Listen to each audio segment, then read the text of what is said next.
The great hall of the Galactic Council floated quietly above the silver clouds of a neutral moon. Inside, voices from 100 different worlds echoed through the chamber, some low and ancient, others sharp and quick like sparks, every seat. In the hall was filled. Representatives from the strongest species in the galaxy had gathered. They had come to discuss new planets to conquer, new borders to draw, and new rules to write. The hall pulsed with the energy of power and ambition. Every seat, except one. In the very center of the ring-shaped chamber stood a tall black chair. It was made from some kind of polished metal, cold and untouched. A dark blue flag with Earth's old symbol, the circle of stars, and a rising line below stood behind it. That chair had not been used in over 150 years. Still, not a single member dared to touch it, not even by accident. On this day, a young alien delegate named Crintal from the new Virexian Union took his place on the edge of the council. He was fresh-faced, eager to prove himself, and completely unaware of the silent fear that hovered over that black chair. 6 golden eyes scanned the room, excited. Then he pointed toward the empty seat. "Who's missing?" he asked with a curious tone. The room went quiet. It was the kind of silence that felt like pressure on the skin. Silence not of confusion, but fear. Even the loudest species, the warlike Draxery, looked away. The senior counselor, a gray-skinned being named Saul, slowly turned to Crintal and spoke in a hushed voice. "That seat belongs to Earth," he said. "And it stays untouched." Crintal blinked. "But Earth hasn't sent anyone for over a century." "Surely someone else." Saul shook his head once. Slow final movement. "No one sits there. No one speaks for Earth. No one replaces them. That seat is not empty. It is waiting." A chill moved across Crintal's spine, though the hall was warm. He looked around. The others avoided eye contact. It was as if the seat itself was watching, listening. He leaned in closer. "But why? Earth hasn't even sent ships. Their system is quiet. No military action, no ambassadors, no broadcasts. It's as if they vanished." Saul nodded. "Yes, and that is exactly why we are afraid. There was a time when Earth was everywhere, sending envoys, fighting wars, solving problems faster than any other species. They were clever, emotional, and strange. They laughed at danger, loved chaos, and fought like demons when pushed.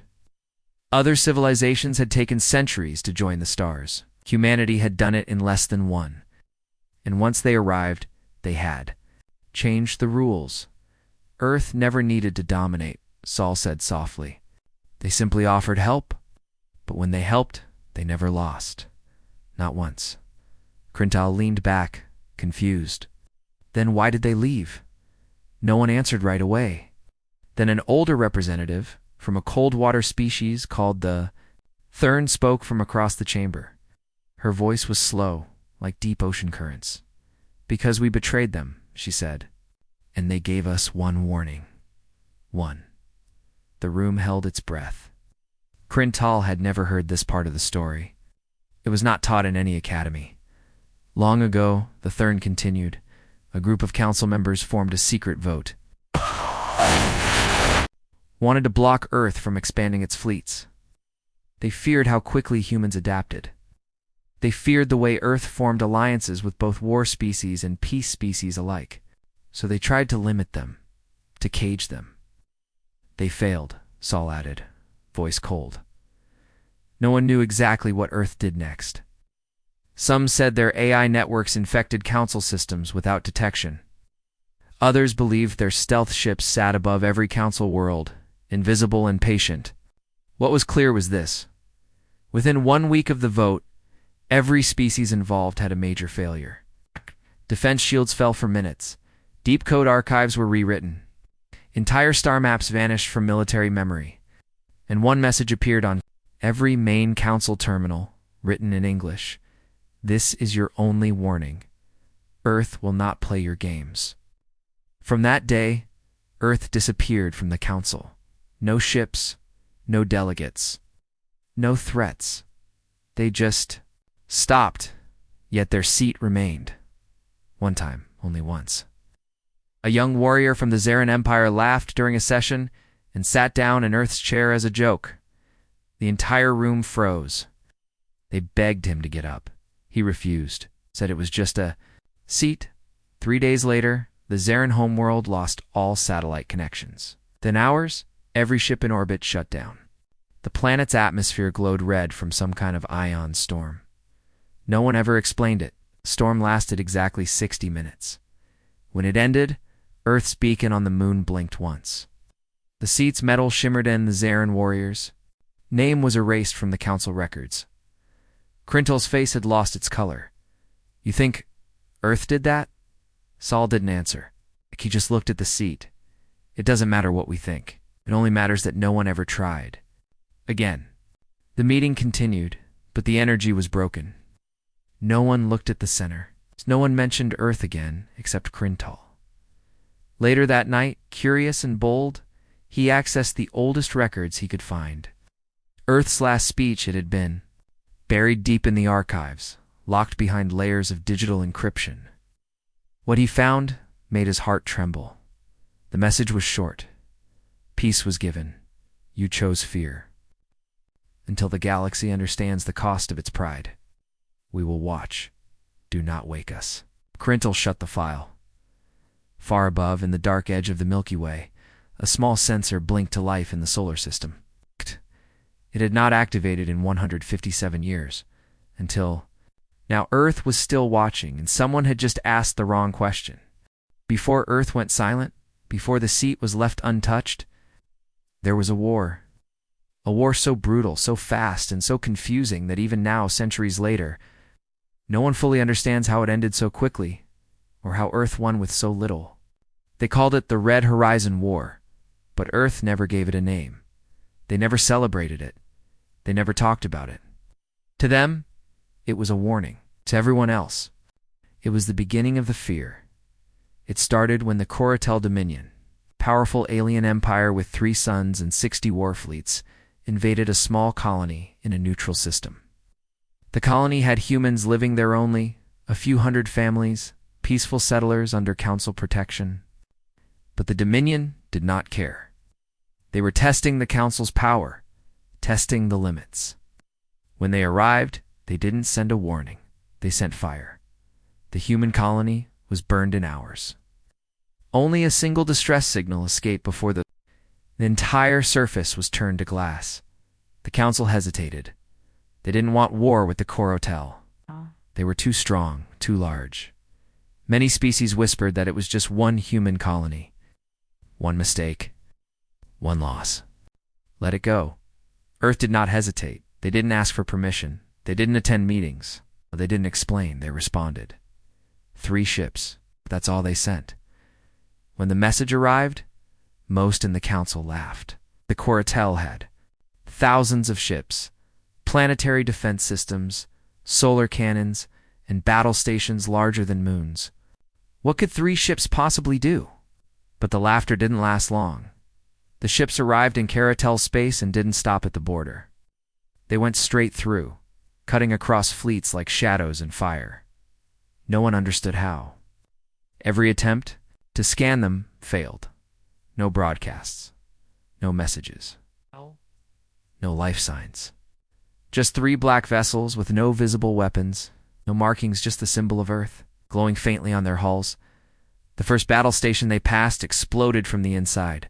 No lasers, no missiles, just silence, then fire. The Corotel sent 50 ships to intercept. All vanished within 6 minutes. No debris. No survivors.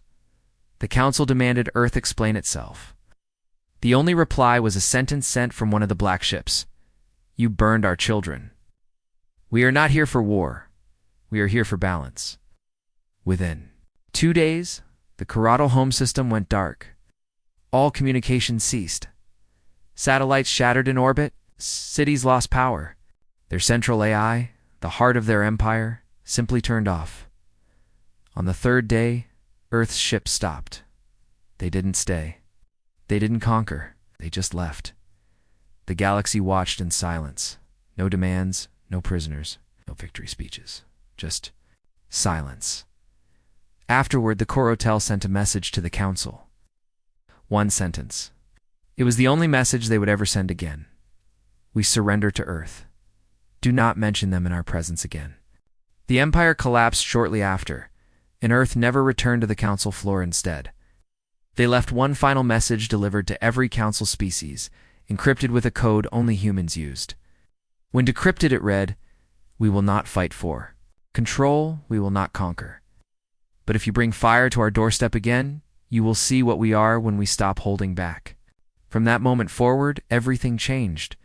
Species who had once mocked humans now watched them in fear. Even the old warlords, the Draxery, the Svelgans, the Bladeburn, began removing human systems from their invasion plans. Ow. The council banned all war activity near Earth's colonies. Traders from Earth were given free travel across borders, and most importantly, Earth's chair in the Galactic Council was left alone, not out of respect, out of fear. Many younger species did not understand. To them, it was just a story, a tale told to keep peace. But to the elders who had lived through the Red Horizon War, the story was real. The destruction was real. Silence afterward is terrifying. The Thurn, one of the most ancient races, once sent a science probe toward Earth's system just to check in, they said. The probe was small, unarmed, hidden deep in an asteroid shell. It never made it past Jupiter, disappeared without a trace. An hour later, a message appeared in their deepest research lab. No more warnings. They never sent another probe now. Earth remains quiet. Their systems are locked. Their ships, if they exist, are never seen. Yet the Council has passed unspoken laws. No ships near Earth's space, no spying, no interference. And above all, no one touches the black seat in the chamber, because the war taught them something. Humanity is not loud. Humanity does not brag. But when they rise, they end wars, and they don't always stop. Crintel, the young delegate, sat in his chamber late that night, reading those forgotten reports, digging deeper into the sealed records. He couldn't understand how 3 ships had done so much. There were no details, no recordings, just destruction. It's just silence. Then he found something odd. One of the reports, written by a Carotel scout who survived the first engagement, described something impossible. He had seen humans outside their ships walking in open space. No suits, no oxygen, no protection. Just walking. It's glowing red. That file was deleted moments after being sent. No one ever confirmed it. But Crintal began to understand something terrifying. Earth had not used weapons. They had used something else. Something the rest of the galaxy didn't understand. Something he still feared. And worst of all, he realized Earth had never truly shown their full power. That war, the war that changed everything, was not a war of domination. It was a message. One simple message burned into the stars. Don't test us. The Galactic Council never spoke of it out loud. It was not written in any official treaty, not stored in open archives, and not part of any education across the stars. But everyone who held power in the galaxy knew it existed. It was called the Pact of Phyra, silent agreement between the oldest, strongest, and most dangerous civilizations. A pact made after Earth. Disappeared from galactic affairs. The rules were simple. Do not spy on Earth. Do not invade human space. Do not mention Earth's history with the Corotel. And above all, do not disturb the balance. This pact was made, not out of friendship or politics. It was made in secret, late at night, behind closed doors. After the Red Horizon War, leaders from 9 major species met in the hidden system of Valterine Prime. Their ships hovered in silence over a dying blue sun, each one carrying rulers with scars of war and minds full of fear. They had just witnessed something that shattered the illusion of control they had held for centuries. Earth's silence terrified them more than its weapons. The Svelgans called humans voidwalkers. The Yellery called them the Quiet Fire. The Draxery, a race born for war, simply called them ghosts. Every name meant the same thing. Humans were not like the rest of the galaxy. Their minds worked differently. Their instincts were Not bound by logic or cold strategy. And pushed, humans became something no other species could match. So the pact was made. Every empire signed it not with ink, but with silence. They removed Earth's name from war maps. They deactivated long-range sensors near the Sol system. They even deleted human files from public archives to prevent the younger generations from getting curious. Only the high command in each empire remembered the truth. The fear was passed down from leader to leader, like a warning carried through time. But now, cracks were beginning to form. Young leaders who never saw the war were rising to power. Species that had grown confident once again were whispering in shadows. They called the pact a cage, saying it gave Earth too much respect, too much fear. They believed Earth had become weak, isolated, soft. And in the quiet corners of the galaxy, they began asking a dangerous question. What if Earth was just lucky? One such voice belonged to Lord Serac of the Yulari Dominion. He was powerful, ambitious, and eager to rise above the older species. He believed fear was a tool for control, not something to live under.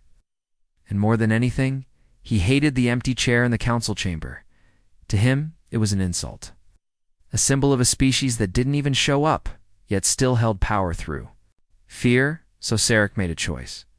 He gathered a secret alliance of 5 rising powers. They called themselves the New Order of Flame. Their goal, test Earth's limits. Push past the old fears. See if the monster in the shadows still breathed. Serac had no proof Earth was even watching. No ships had moved. No signals had been heard.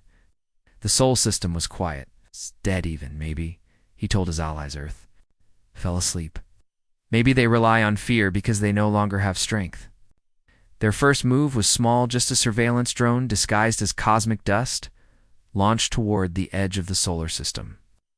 It was cloaked, silent, and coded in language no human system could read. Serac was confident it would pass undetected. He even joked that if Earth found it, he would sit in their sacred chair himself. The drone never made it past Neptune. It vanished from Serac's screens without warning.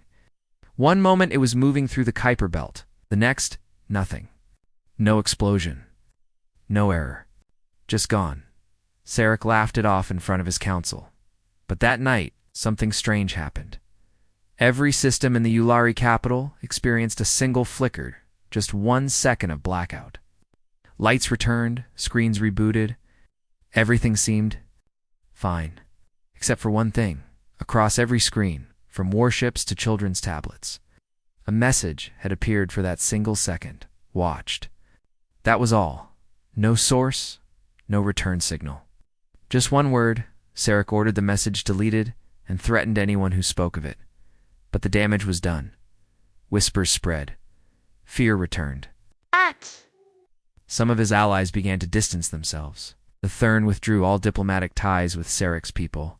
The Draxery, who once feared nothing, activated their oldest planetary shields for the first time in 200 years. And Earth, still silent, still absent, still invisible. But the Council had felt it.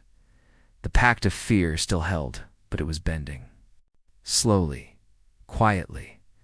In the central chambers of the Galactic Council, the empty black seat remained. Some claimed it had grown colder, like it remembered something. Others said its metal had begun to shimmer faintly, as if waking from a long sleep. Crintal sat in his private quarters, reviewing the ancient history files he had stolen access. 2. The more he read, the more unsettled he became.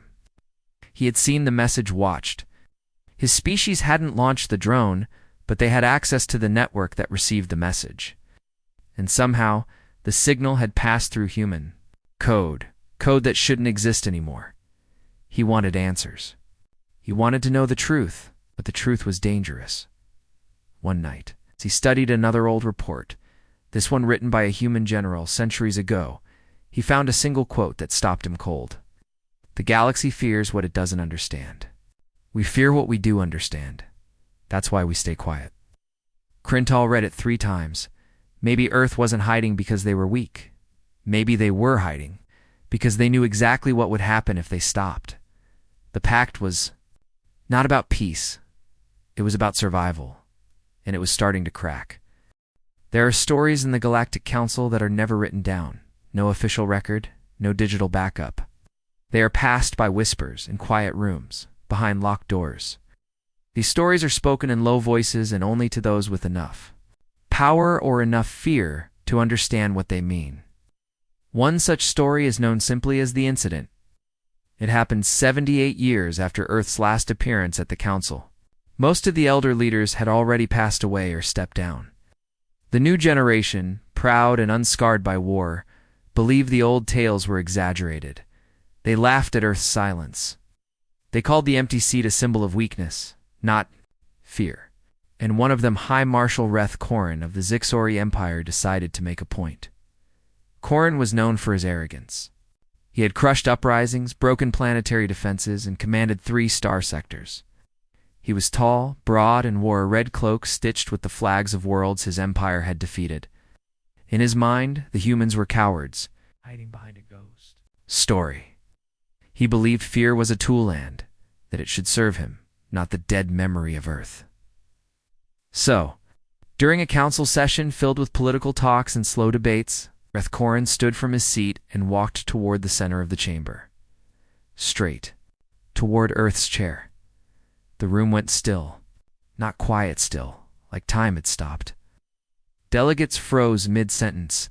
Every translator drone paused in the air. Even the council chamber's AI flickered uncertainly. Korin's boots echoed with each step as he crossed the marble floor. He didn't rush. He enjoyed the silence. He wanted to show them that fear was a choice and he had no reason to fear Earth. A Draxari war priest stood and shouted, "Korin, do not!" His voice cracked with something no Draxari had shown in centuries' dash panic. But Korin didn't stop. Walked up to the black metal chair, smirked, and spoke for all to hear. "If Earth wants this seat, let them come take it." Then he sat down. Nothing happened. Not right away. There were no alarms. No explosions, no lights, just silence. The council waited, some gasping, others trembling. Korin leaned back, spread his arms on the armrests, and laughed. "They fear this?" he said loudly. "Chair." And then the lights went out. Not just in the chamber, across the entire council station. Backup systems failed. Shield generators powered down. Oxygen levels dropped slightly, just enough to be noticed. In the pitch-black darkness, something strange happened. All gravity disappeared. Delegates floated into the air, shouting in confusion, but Reth Korin did not move. He remained sitting in the black chair, which somehow stayed rooted to the floor. His eyes began to glow red, and his body started to stiffen. Some thought it was a trick, a projection. But then he opened his mouth to speak, and no sound came out, just a single puff of black mist. The lights returned, but Reth Korin was no longer the same. He stood up slowly, eyes vacant, body stiff, moving like a puppet with broken strings. He turned toward the rest of the council and said in a flat, lifeless voice, "You were warned." Then he collapsed.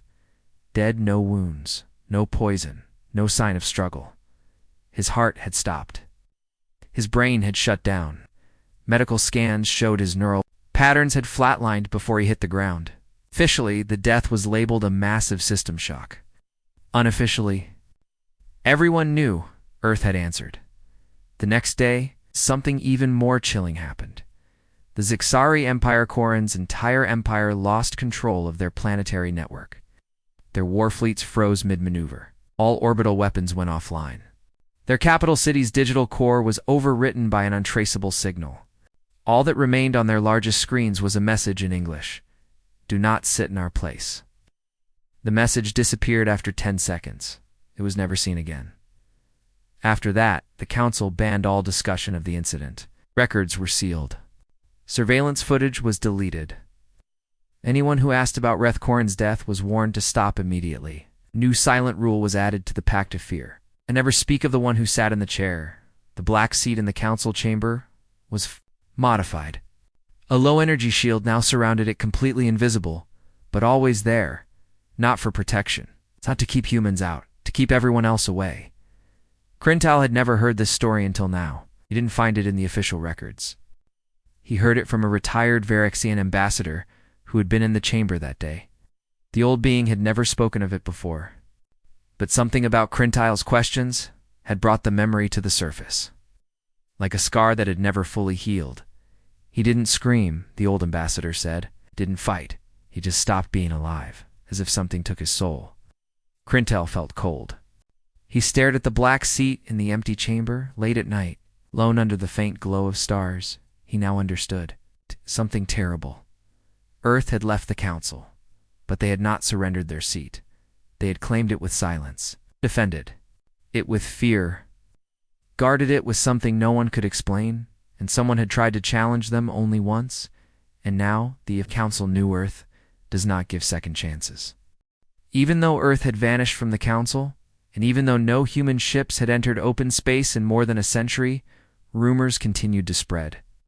They whispered through trading ports and hidden bunkers, across mining stations in deep space, outposts. No one had proof. No one had images.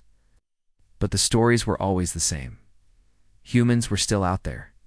They were not wearing flags. They were not flying warships or declaring Earth's power. They wore quiet clothing, carried no weapons, spoke few words. But wherever they appeared, things changed. Wars ended. Conflicts froze. Empires made sudden peace, or vanished. Some called them ghosts. Others called them the black suits, after the simple clothing they were rumored to wear. But the oldest name, passed in secret among soldiers and smugglers alike, was more chilling. Children of Earth. These were humans born beyond the Sol system in colonies, on ships, in exile, or perhaps not. No one truly knew.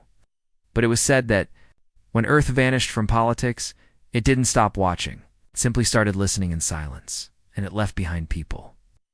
Agents, observers. Some were planted in governments.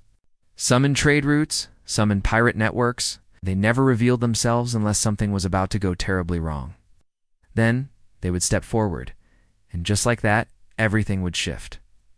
Crintile had always thought these stories were nonsense, old spacer myths, designed to scare children or impress drunk diplomats. But that changed the day he met Ambassador Thalon. Thalon had been part of Crintile's staff for almost 5 years. Tall, quiet, with smooth gray skin, he had always claimed to be half Phyrexian, half Tauran. He spoke rarely, worked precisely, and never made mistakes. Crintile trusted him. In fact, Thalon was the only one he trusted with access to his private files on Earth's history, the files he wasn't supposed to have. One day, while reviewing yet another corrupted council file about the Red Horizon War, Crintile sighed and leaned back in his chair. "I just don't understand," he muttered. "How can a species disappear and still control the room?" Thalon stood behind him, silent. Then he spoke. "They never disappeared. They just became harder to see." Crintile turned, confused. "What do you mean?" Thalon stepped forward, his voice lower now, calm and measured. "You've spent weeks studying Earth, trying to understand why the seat remains untouched, why their silence feels heavier than most species' wars." Crintile nodded. "Yes, and I'm still no closer." Thalon looked him in the eyes. And for the first time, Crintile noticed something strange. His irises weren't the soft purple common to Taurans. They were deep blue, and they glowed just faintly. Thalon placed a small data crystal on the desk. It had no markings, no ID. "What's that?" Crintile asked. "The truth," Thalon replied. "But if you open it, you cannot unlearn it." Crintile hesitated. "Why are you giving this to me?" Thalon's expression didn't change because the galaxy is forgetting. And when the galaxy forgets, it always repeats its mistakes. Then he turned and walked away. The next morning, Thalon was gone. No trace, no transport logs. His quarters were empty, wiped clean. Not a single surveillance drone had captured his departure. Just gone. But the crystal remained. When Crintile finally opened it, it didn't contain battle maps or secret weapons. It contained names.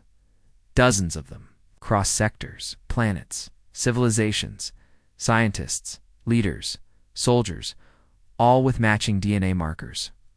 Human, some were advisors, Some were healers. Some were soldiers in disguise. A few were even criminals. But all of them had one thing in common. They were watching. They were listening. And they all answered to something or someone. It's not listed in any galactic database.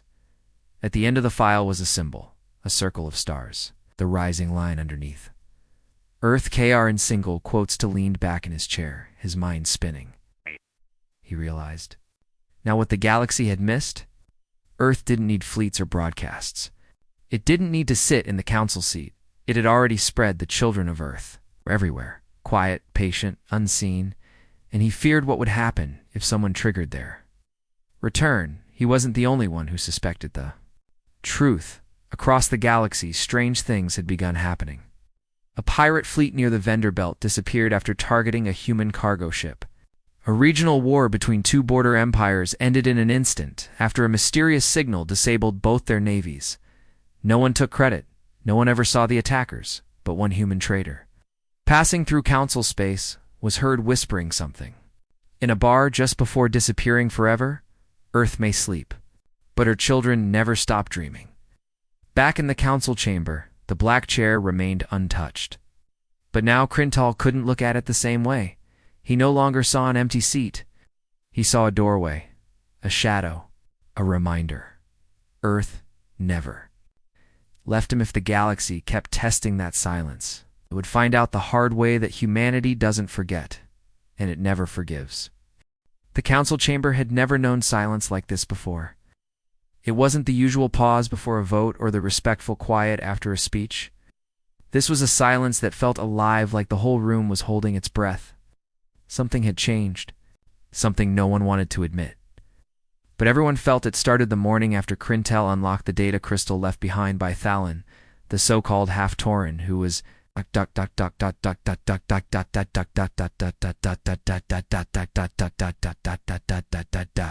Crintal hadn't slept since his mind replayed the list of names over and over. Human names, hidden across the galaxy. Every time he closed his eyes, he heard Thalon's voice again. The galaxy is forgetting, ... But Earth wasn't done. Not yet. Not even close. Just 3 days after Thalon vanished, Council Station sensors picked up a signal from the edge of known space. Deep band frequency, buried in static, pulsing in a rhythm no species used anymore. The signal bypassed all encryption, passed through every firewall like it wasn't even there, and began broadcasting across the Central Tower's emergency channel. 3 words, spoken in perfect English. We are listening. No source, no ship, no trace, just the message. And then, silence. Panic spread like a virus. Entire security divisions were mobilized. The signal had entered through a relay system that shouldn't even be connected to external comms. Techs worked around the clock to trace it, but there was nothing to follow. No coordinates, no origin, just a ripple in the darkness. On the 5th day, the message repeated. This time, it came with a face. The chamber screens flickered without warning. Dozens of alien leaders froze mid-sentence. Even the station. AI stuttered. Every monitor showed the same image. A woman's face. Human. Late 40s. Pale skin. Gray eyes. Wearing a black uniform with no visible rank or flag. Her voice was calm, measured and cold. To the Galactic Council. This message is not a threat. It is a reminder. She paused. Could have heard a pin drop across the entire station. You were warned. You chose to forget. Now you will remember. The screen blinked off. The next moment, all of council space went dark for 1.7 seconds. Shields dropped. Engines died. Billions of beings, across thousands of systems, were thrown into darkness and silence. And then, everything came back on as if nothing had happened. No damage. No loss of life. Just a message and a demonstration. The event became known as the Silence. And while most species struggled to explain it, Crintal knew exactly what had happened. Not returned. Not with a fleet. Not with a demand. It was with a voice. And that voice was not asking for a seat at the table. It was reminding the galaxy whose table it had always been. In a private council session, Crintel stood before the full chamber. For the first time in weeks, he did not hesitate. He no longer feared the truth. He welcomed it. "I believe Earth has not only returned," he said, voice strong and clear, "but has been guiding events from the shadows." They left their seat. Empty, not because they were gone, but because they were preparing something. Whispers broke out instantly. A cold-eyed Zarn diplomat snapped, "You dare speak for them?" Crintal didn't blink. "No, I don't, but they spoke for themselves, and if we don't listen, there may not be a next time." The Draxery priest, one of the few who remembered the incident, stood slowly. "He's right. We saw what happened. The last time Earth's voice was ignored." At that, the council went quiet again. For a brief moment, every being in the room turned toward the dark chair. That black seat, always empty, always silent. But somehow heavier now, as if filled with invisible weight. And then, a new sound, not on the screens, not through the speakers. Inside their minds, "We are returning." Just 3 words. Every being who heard it would later describe the voice differently. Some said it was soft, others heard it like thunder. Some said it sounded like an old friend, others like death itself. But they all agreed on one thing: it was human. After the meeting, Crintal sat alone in his quarters. He replayed the voice again and again inside his memory. He didn't need evidence anymore. He didn't need confirmation. Earth wasn't coming back to ask for permission. It wasn't asking to rejoin the council. It was coming to claim what had always been theirs. Across the galaxy, military commanders began changing defense codes. Small factions sent envoys begging for protection. A few brave leaders even tried to send messages back. But there was no reply. The woman on the screen had said enough. Earth didn't need to speak twice. And in the council chamber, that black chair now felt like a loaded weapon, waiting to be used. For generations, the galaxy had believed Earth's fleet was going to either dismantled, hidden, or destroyed after the silent departure. Records showed nothing. Star maps were clean. Human ships had appeared in open space for more than a century, but Earth never truly disappeared. It only waited. And now, it moved. The awakening began in the dead zone beyond the Veil sector, a place feared even by pirates. No stars, no planets, just cold black space. The Council once declared it uninhabitable, and no probes had ever returned. Most thought it was empty. They were wrong. Sensors on nearby border stations started picking up faint energy signatures. Strange pulses, brief signals on ancient human frequencies. No ships were sent to investigate, but none returned. Not destroyed. Not damaged. Just missing. Then, one day, a mining ship stumbled across something impossible. A fleet. Hundreds of black warships. Each silent, each shaped like a blade. No light, no visible engines. Just darkness made solid. They floated in perfect formation, lined up like a sleeping army. The miners didn't transmit a message. They didn't scan. They didn't even breathe. Because the second they entered that space, every human ship turned toward them. At once, no weapons fired. No warnings were given. But every control panel on the mining ship shut down. Every system froze. And then a single message appeared on their screen. "You are not the target. Leave." The crew obeyed. When the Council received their report, panic turned to fear. They rushed to confirm the claim. Surveillance drones were launched. Stealth probes sent in. None returned. The only image that ever made it out was grainy and brief, a wide shot of dozens of dreadnoughts, each marked with the old Earth Defense Command symbol, red horizon under a rising star. The fleet's engines glowed faint blue, not because they were online, but because they were warming up. Earth's black fleet was awakening, and no one knew what it would do. Next, Crintal watched the footage on repeat. Each time, his stomach turned. These were not just warships. They were relics of an era the galaxy had worked hard to forget. The ships from the time before the Council. From the wars that reshaped star maps. Ships that should not exist. He wasn't alone. The Council summoned emergency meetings. Some members wanted to send envoys. Others demanded preemptive strikes. A few even called for surrender. But Crintel knew none of those would work. "You don't wake a sleeping god," he told them, and then knock on its door with a stick. Still, debate raged. Until a second signal arrived, this one broadcast to the entire council openly. The screen flickered, and there she was again, the human woman. Gray eyes, calm face, the same black uniform. But this time, behind her, through the window, they saw it.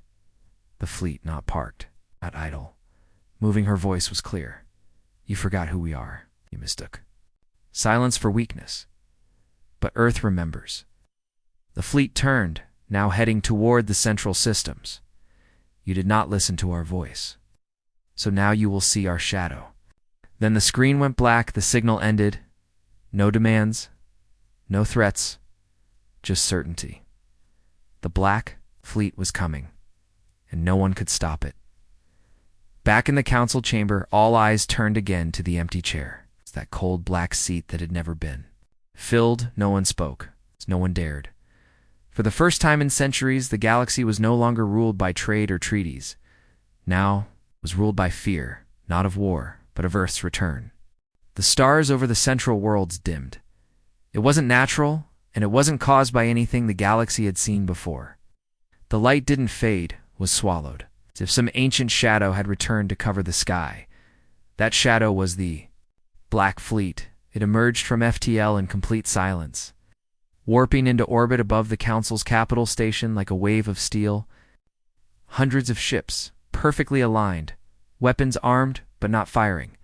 They didn't send threats. They didn't open channels. They simply arrived.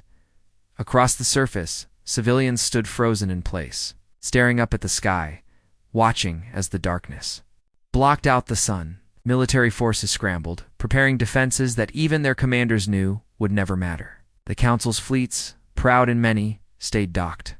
They knew the truth. This wasn't a war they could win. In the council chamber, panic exploded into argument. Some members shouted to launch a defense. Others begged for immediate surrender. One delegation simply vanished, jumping their ship into the unknown in fear. But Crintal stood still. His eyes weren't on the chamber. They were on the chair. It's a black, ancient seat that had remained untouched for centuries. It's the one reserved for Earth. The one no one dared to approach until now. Without warning, the chamber's power surged. The lights flickered. Screens went. Dark doors sealed. The air changed, as if the room itself had suddenly realized who was coming. And then, footsteps slow, heavy, echoing down the grand hallway that led into the chamber. The doors opened. One figure entered. She was tall, human, wearing that same black uniform. No medals, no armor, just presence. Her eyes were like steel. Her expression was unreadable. Behind her, flanking both sides, marched 6 more humans, each one silent, each one carrying no weapons. They didn't need any. As she walked, the chamber fell into total silence. The most powerful leaders in the galaxy held their breath. The human woman did not pause. She walked straight to the front of the room and stopped before the empty chair. For a moment she looked at it, then she sat. No ceremony, no speech, no announcement. She just claimed it. And in that single motion, the galaxy changed. The chamber's AI immediately rebooted. The system recognized the signal in her uniform. The black seat lit up active for the first time in recorded history. A deep chime echoed. A voice, not hers, but ancient and mechanical, spoke from the central terminal. Earth delegation recognized. Seat activated. No one spoke. And then, for the first time since she entered, the woman looked around. Her voice was calmed at every word hit like thunder. "You've ruled in our silence. You've built in our shadow. You've forgotten who gave you peace." She paused. That time is over. The chamber's walls came to life, displaying images from the far reaches of the galaxy. The Black Fleet had split into units each, one appearing near council outposts, colonies, and strongholds. But they weren't attacking. They were watching. "We are not here to destroy," she continued. "We are here to correct." Czarn diplomat dared to speak. His voice cracked. "What do you want?" The woman didn't blink. "Order." And just like that, she leaned back in the chair. That was the final sign. The council, in its long and proud history, had never bowed to anyone. Not the Draxery, not the Czarn, not even the Tauren. But now, one by one, they stood from their seats. And in silent understanding, they bowed their heads. Not from fear, but from recognition. Earth had returned, not with war, not with begging, with purpose. The forgotten founders of the council were forgotten no longer. The black seat was no longer empty, and the galaxy would never be the same.